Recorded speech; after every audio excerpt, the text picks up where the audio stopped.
Here is today's Sod of the Day. Martin Lewis, interviewed by Peter Hamill. I'm Peter Hamill. Martin Lewis, welcome. Thank you, Peter. Now, Lewis is a name we associate with news quite a lot, isn't it? One thinks instinctively of Tony Lewis, the sportsman.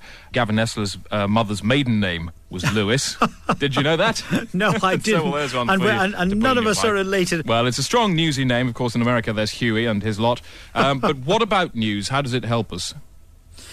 How does news help us? I think it presents us with events and stories which help to make us more rounded, fuller people. How can we be sure that we haven't just watched a news bulletin which contained, say, a 290-degree news rather than a 360-degree one?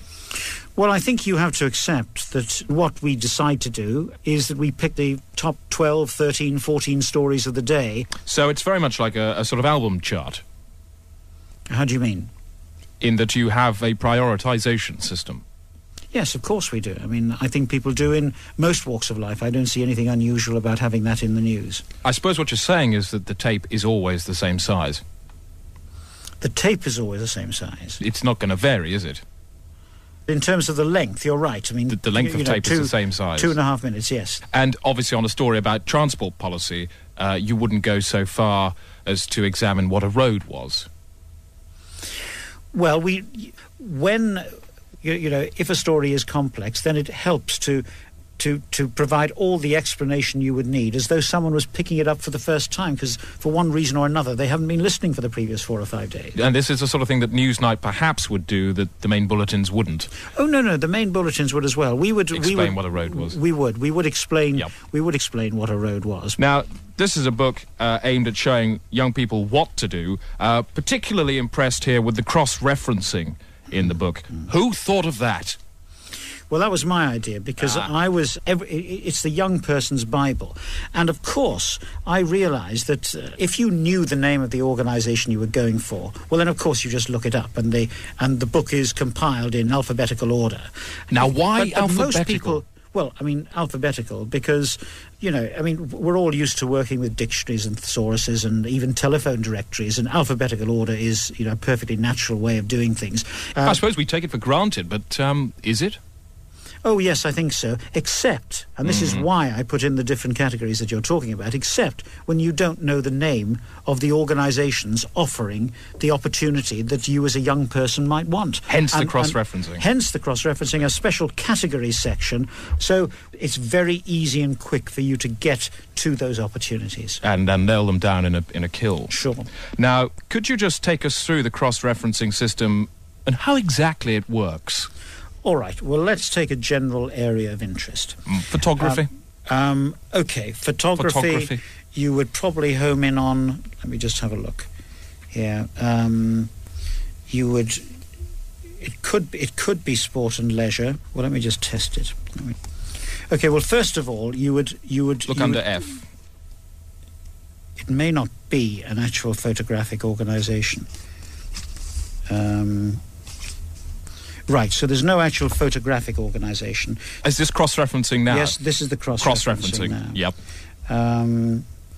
It's not under there. It's under... Something else. Further educational training and vocational training. I would suspect that if people were looking for a career in photography, that there would be something there. Film and TV, The Way In. No. 197. And this is cross-referencing now. Yeah, absolutely. Yep. Brilliant. I mean, this is the whole point, that it doesn't there are work. 500 organisations represented here, and it doesn't work. Some of them are quite wide in their embrace, in their remit. And the great thing actually is that while you're using the cross-referencing system, you can skim through and find out about things that you didn't actually know about. Kibbutz Volunteer, right. Ockenden Venture, I see here, the Sean Ryder Foundation. Sure. That might be quite fun for young people, I suppose. Yeah, sure.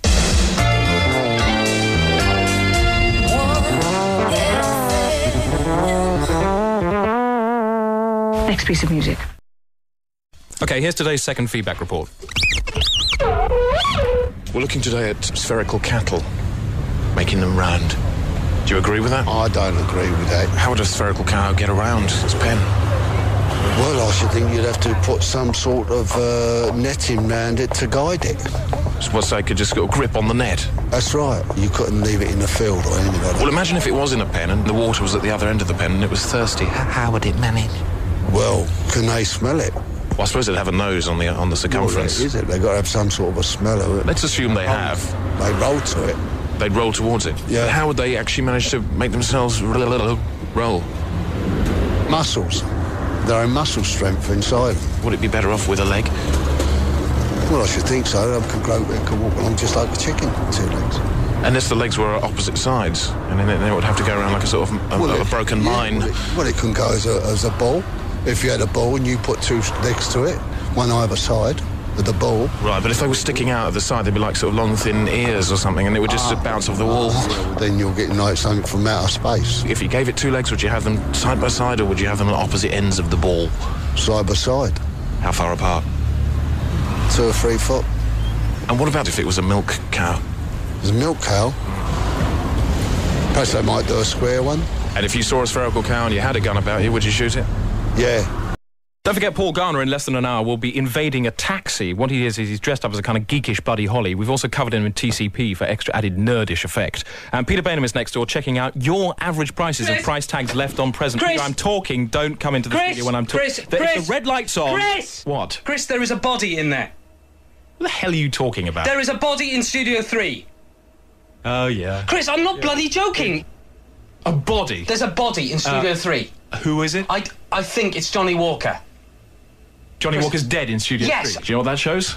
What? That shows if you're a DJ that still plays vinyl, you shouldn't share needles. It just killed Johnny Walker. Chris, I'm not bloody joking. There is Johnny Walker in What do there, you think dead. he died of? You think he took so many poppers his head fell out of his arse? Chris, I don't care. Look at me. Is that puke? Yes, it's puke. God, he's serious. Come on. Yes, Can come you on. fade up Studio 3? Fade up Studio 3. Can you fade it up when we go through?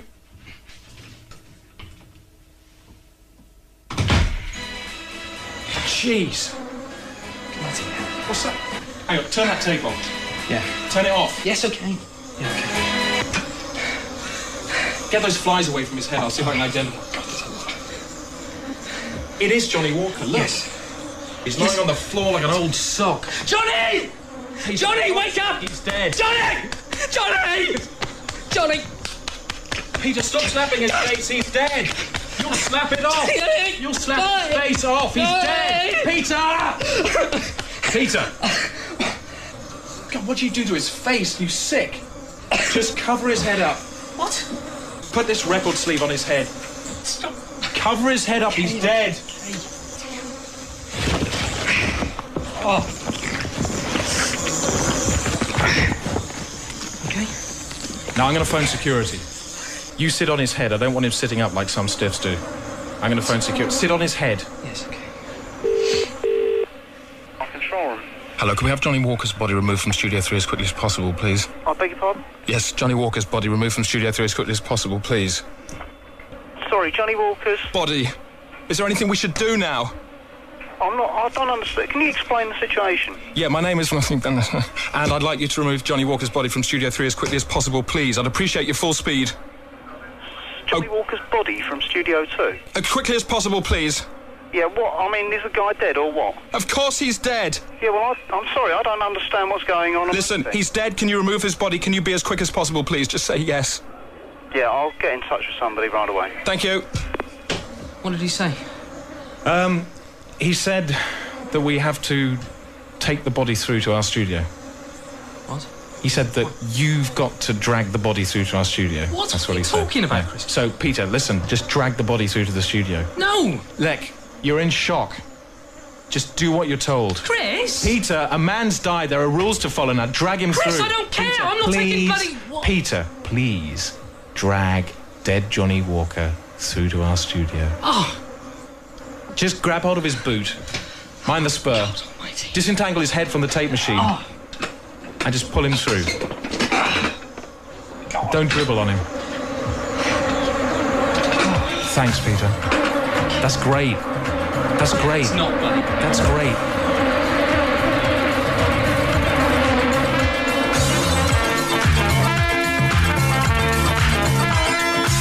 You say his head stuck in the door, okay? jeez. This was Johnny Walker's favourite piece of music. Every day he'd turn up to work, this was blasting from the speakers of his moped. Okay, Peter, just, bring his body in. Yeah. You got rid of the flies? Yes, it's like... Okay, just put it down in the chair here. Yeah, we'll do my best. Oh, God. Did you hear that? Oh, what a horrible noise.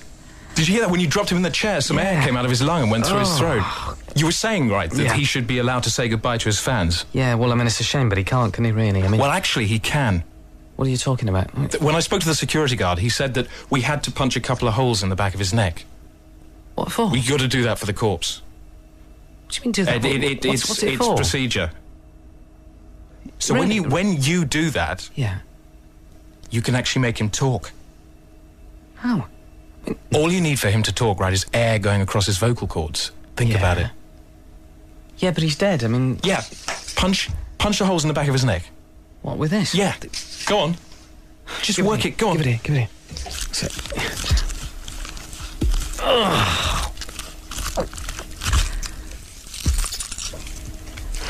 Oh, That's right. No. That's it. Yeah. Just push it through. Yeah.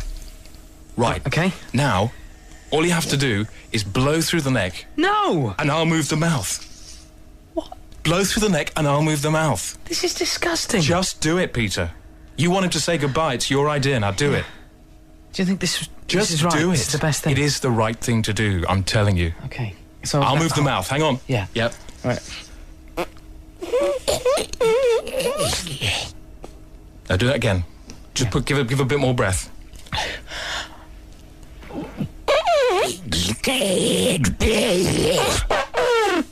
Brilliant! That was amazing. He said goodbye.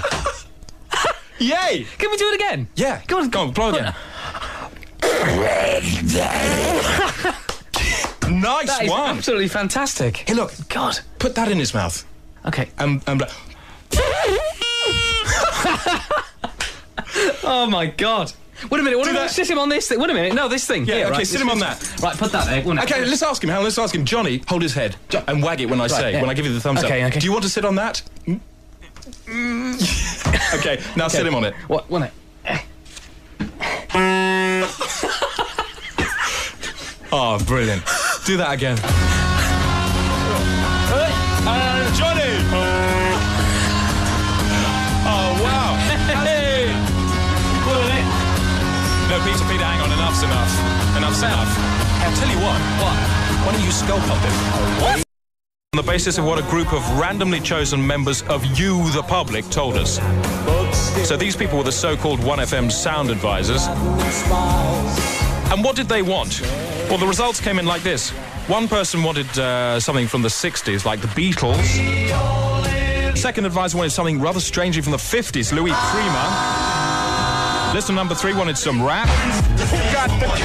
Number 4 wanted some techno. More orthodox pop choice from number 5. Sophisto pop for listener number 6, Prefab Sprout. And sound advisor number 7 wanted something from Midge Ure. So the combined advice of the 1FM sound advisors is this.